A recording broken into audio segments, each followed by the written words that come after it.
Good morning and welcome to our news bulletin, coming to you live from Warsaw. I'm Salia Strzemska.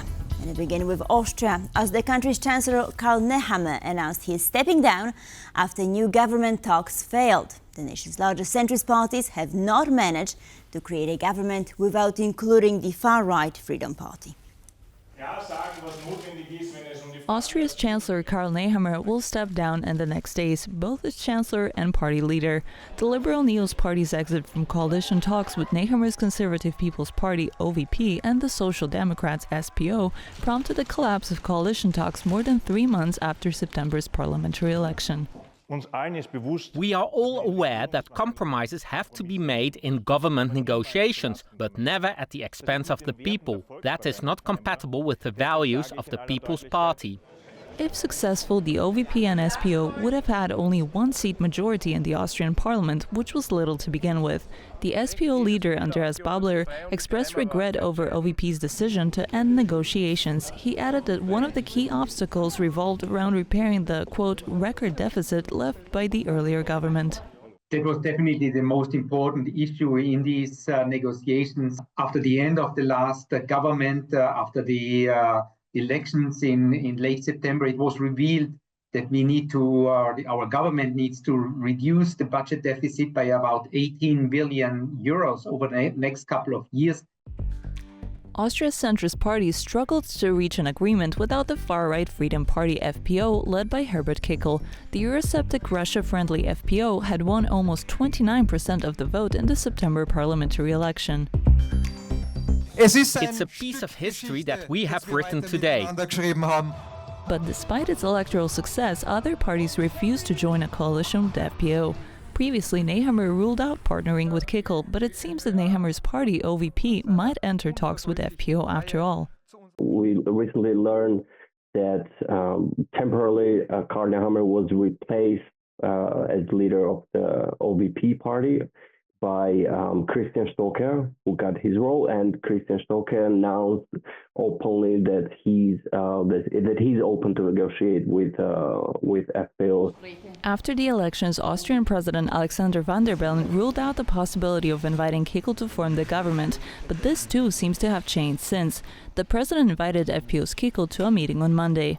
It is quite likely that the federal president may actually decide to ask Herbert Kickl to engage in negotiations for a new government. Actually, from my perspective, that's the most likely option now, that there will be negotiations between the FPÖ and the ÖVP as the next step.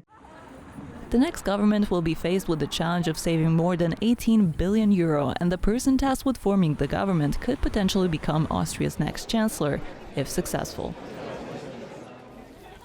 Ukrainian President Volodymyr Zelenskyy said that a ceasefire agreement with Russia must include security guarantees for Kyiv. In an interview with podcaster Lex Friedman, Zelenskyy expressed confidence that incoming US President Donald Trump will bring Vladimir Putin to the negotiating table. January 25th or some other day? Well, you just call it January 25th. And I don't mind. It's my birthday. And we sit down, first of all, with Trump. We agree with him on how we can stop the war, stop Putin. It is important for us to sit down with him. Secondly, it is very important for us that Europe, which is very important for us because we are part of Europe, and not only geographically, geopolitically, but also in the European Union where we will be. For us, it is very important that Europe also has a voice. It's the second thing. It won't be long because Europe will be looking at us and will be looking at Trump. And by the way, I now see that when I talk about something with Donald Trump, whether we meet in person or we just have a call, all the European leaders always ask, how was it? This shows the influence of Donald Trump. And this has never happened before. With an American president, I tell you from my experience. Olaf Scholz has spoken out on Elon Musk's support for the far-right alternative for Germany.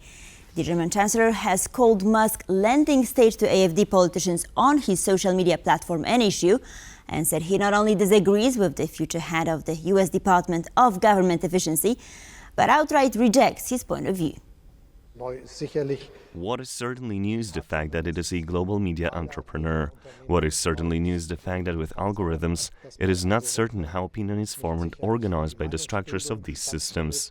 This is an issue, but not the decisive one. The crucial point is that Mr. Musk has supported some right-wing extremist parties. As you can see, he is not only acting this way in this country, and that is something we not only disagree with, we reject it.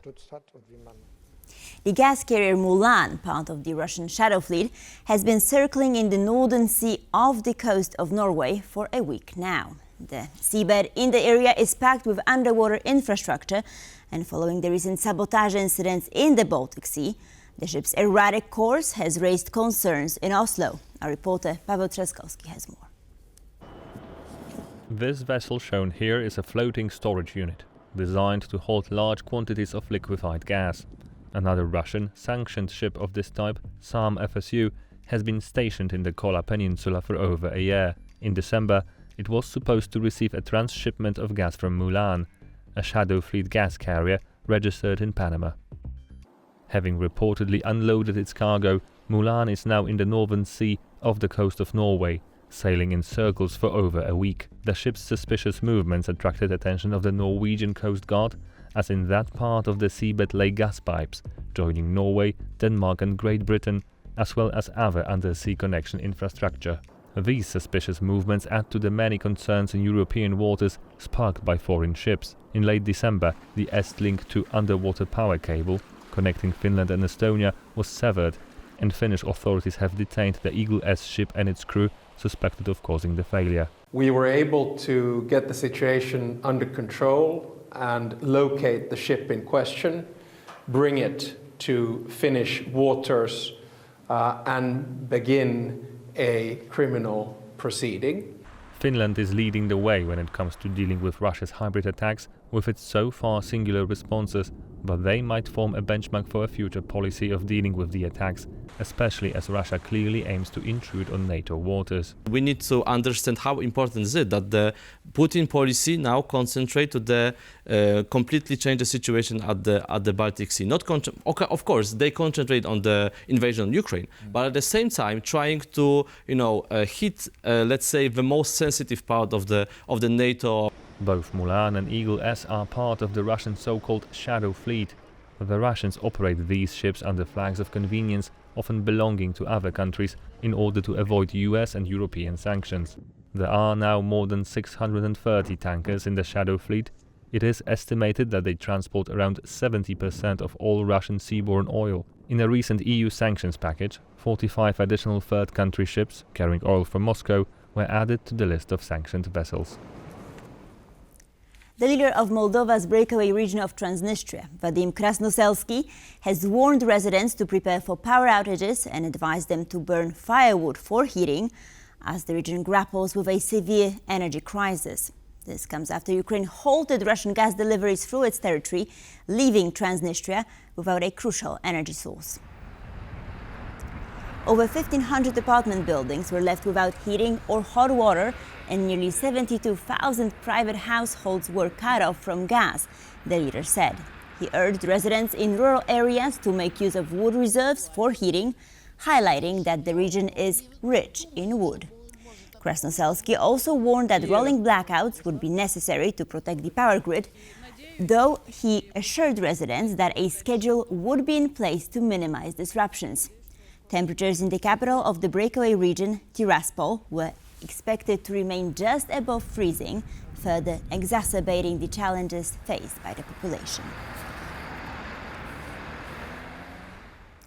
This is a fantastic woman who has really taken Europe by storm, said US President-elect Donald Trump about Italian Prime Minister Giorgia Meloni during her visit to Florida.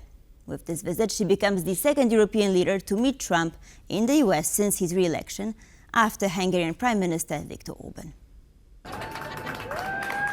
Trump as playful as ever, pointed above Meloni's head as they walked into a documentary screening, celebrating her as another one of his chosen guests to his Florida golf club. But the visit had more to it than just watching a documentary. It comes following the detention of Italian journalist Cecilia Sala in Iran, just days after Italy arrested an Iranian suspect at the US's request for allegedly supplying drone components to Iran's Revolutionary Guards. Meloni's visit is seen as an attempt to bring the Italian journalist back to her loved ones. The Prime Minister Giorgia Meloni has made a significant improvement. From the reassuring responses I used to receive, she's now been more precise and timely, which is exactly what I wanted, and that's what I got. Another topic that might have been on the agenda is Trump's tariffs. Many think that might be additional taxes, tariffs introduced by American president, which may also hurt Italians. So that, in that extent, talking about economic exchange is important to make both economies growing, rather not the one only. As the second European leader to visit Trump after his re-election following Viktor Orban's visit, Meloni may be positioning herself as the link across the Atlantic that many are seeking. She might be a bridge, while Orban, even though he is extravagance, his position is rather weak in the European Union. Meloni presents a much higher level of political shift power. Her ties with Trump ally Elon Musk also position her as a potential US-EU mediator, as noted by Marta Prowicz from the European Council of Foreign Relations, who also mentioned Polish PM Donald Tusk. I think it's not only Giorgia Meloni, but it's also Donald Tusk. So while I still stick to the fact that I think leadership is overrated, that actually proves the point, because it could be a coalition of the two. I mean, both are very well positioned in order to have a role within the EU and to speak to the new US administration. And Giorgia Meloni has very good contacts with Elon Musk. I can count on you. Whether it's Poland's Tusk or Italy's Meloni, the speculation will be put to rest after Trump's inauguration on the 20th of this month. The US Congress will convene on Monday to certify the results of the US 2024 presidential election, finalizing President-elect Donald Trump's win ahead of his inauguration. Congress will meet in a joint session to unseal the electoral vote records from each state. US Vice President Kamala Harris, who is the outgoing president of the Senate, will preside over the electoral count. She will also officially announce Trump's victory. Once the vote is certified, Trump will be inaugurated on January 20th.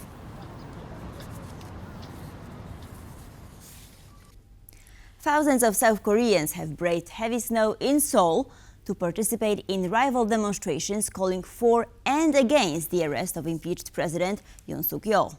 The protests come as South Korea's political crisis deepens, with the arrest warrant for Yoon, accused of insurrection, set to expire at midnight on Monday. Demonstrators gathered near Yoon's official residence, some demanding his immediate arrest, while others gathered to protest against it. Temperatures plummeted below 5 degrees Celsius, with some protesters spending the night in downtown Seoul to show their support for their respective causes.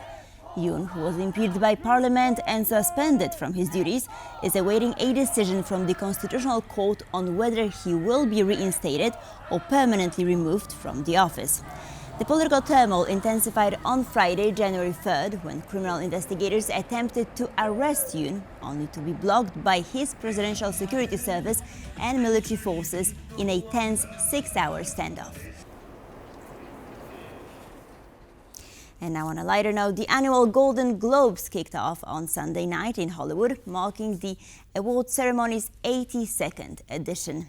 Actors from around the world competed for the prestigious prize. Let's take a closer look at some of the winners.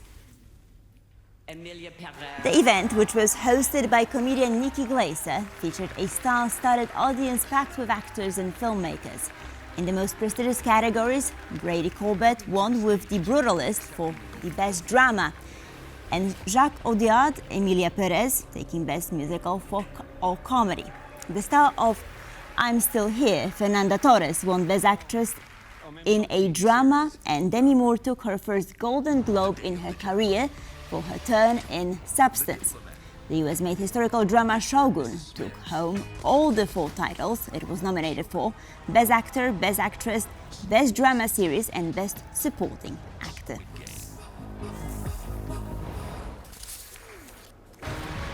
End of this update from the world of culture. We conclude World News. Thank you for watching and please stay tuned for more World Talks coming up next.